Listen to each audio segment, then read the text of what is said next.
guys, so I'm rushing because I'm on my way to a dentist appointment and I don't want to take a video in the car because I'm taking an Uber and it's going to be awkward, so I'm starting my vlog here. Let's go. Yes, yes. Yes, yes.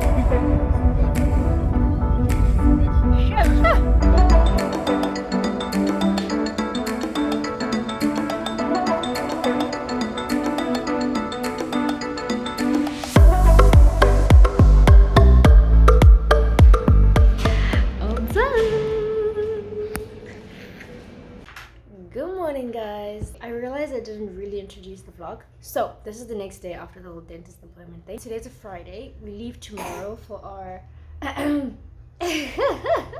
mind my daughter. This is just so practical for the morning. We leave tomorrow for our trip. My trip, Craig's work trip. You know, someone has to iron his pants and make his lunch. Hello. But this is just us, I guess, preparing to go. Getting everything we need for the baby, everything we need for ourselves, packing, not packing, but needing to pack but not packing type thing. I've been experiencing like extreme, oh my gosh, Bambi. I've been experiencing like extreme fatigue. Craig and I both really, it's been such a weird week. We're a couple of weeks, but today, for me at least in particular, was a bit more intense. And someone once said to me, oh my goodness, you make it look so easy. And I think I just wanted to hop on here and say that it isn't. Like, I think I had like 3 meltdowns yesterday and 1 this morning. And it got to a point where you just have to say to yourself, look, you just need to ask for help. Sometimes help is just talking to someone else. And I spoke to a friend yesterday and my sister this morning, which honestly helped me so much. It helped me get out of the gunk. And the one thing that I'm sort of pressing on is one, obviously prayer, and then also just waking up, getting dressed, and going out to do stuff. Because if you wallow in the fatigue and oh my goodness, I can't do this, it just builds up even more. So trying to break through the glass ceiling. And what gives me comfort is knowing that it's not always going to be like this. He's just been teething and he had his vaccine, so it's been a tough week for him. We're just, I guess, reaping the repercussions of him having a tough week. So understanding that it doesn't last long, it does get better. Sorry for moving around. I'm trying to get him not to take the gimbal. But during this one time I was trying to put him to sleep. It was like 11 o'clock at night and he wasn't sleeping. He'd been up for so long. And I just put him in his cot and I just sat down for a little bit to just do nothing. And it's almost like I don't know, maybe I was just thinking or having a vision or whatever, but I could see this image of him one day coming up to us and going, okay mom, good night, I'm going to bed now. And then me going, oh, so early. And it's like, it's not always going to be like this. And what's funny is, as much as it's so difficult and frustrating and tiring, and honestly it's the fact that you're tired that makes everything else seem 10 times worse than it is. It's just the tiredness really and fatigue. But I look at him and I'm like, you know, I could do this all over again. As much as it's not the best place to be mentally, physically, even spiritually, it's like you look at him and you're just like, it's worth it.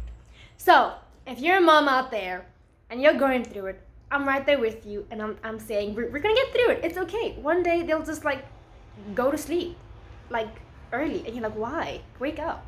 And if you're not a mom yet and you hear these kind of conversations happening, yes, it is a lot of work, but I mean, everything that's a lot of work has always been worthwhile, so it's worth it. Don't let that scare you. It builds character. It builds your character. It builds your character with your partner. It builds your character as a family. Just remember that at the end of the day, they're going through it and you're there witnessing it. You're in the battlefield with them, if you will. So find a source of happiness, a source of hope, find a community of people that are going to remind you that it's okay and you got this. And without further ado, let me go. And I don't know what I'm going to do today, but let's see, let's find out.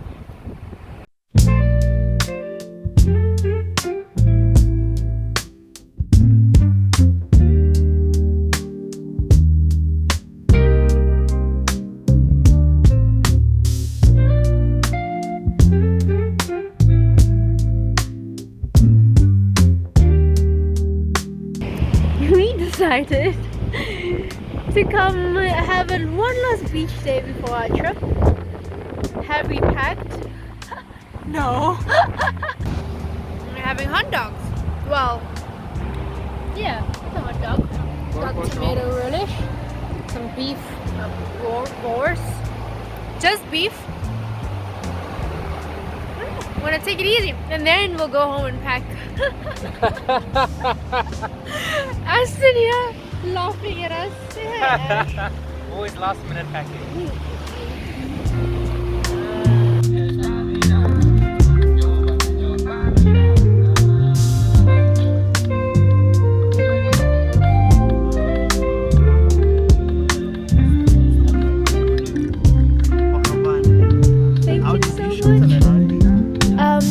My nickname, people just call me Gabby. I don't blame you.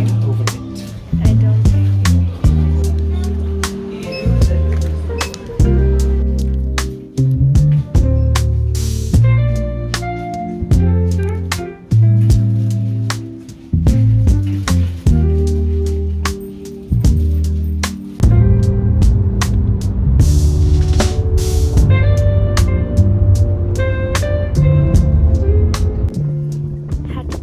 because they're fixing the road in the middle of somewhere.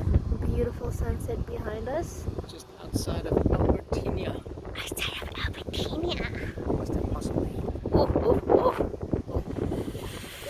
Yeah. It's a lot of there. Good morning, beautiful people. Hey, it's the next day. We traveled well. We made it to my in-laws, Craig's parents' house. Yes, we did, here in George, and we had a beautiful evening. And now we're headed over to Platt to go and say a quick hello to more family, and then we'll be on our way to our first Grandpa Master. We'll be on our way to our first location in Neisner. I just wanted to say that. And baby is moaning at me because he doesn't want to sit in his car seat. But it is where the safety is, and also a bit of my freedom. But honestly, we're having a good trip. He's been such a lovely boy. We left from being overtired, exhausted parents. Cause you're teething. Look at that big teeth. You see it grew, babe? It's so much bigger. Yeah, it's like Nanny McPheeing. But honestly, ever since you left home, I guess it's also just the atmosphere of being out the house. Things have been feeling a lot better for all of us, including you.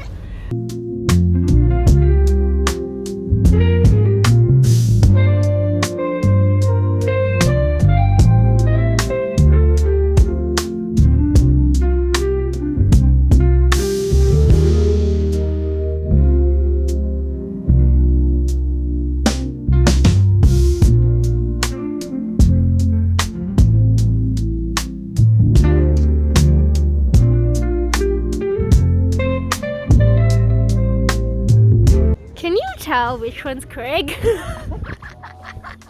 I wish you had your long hair.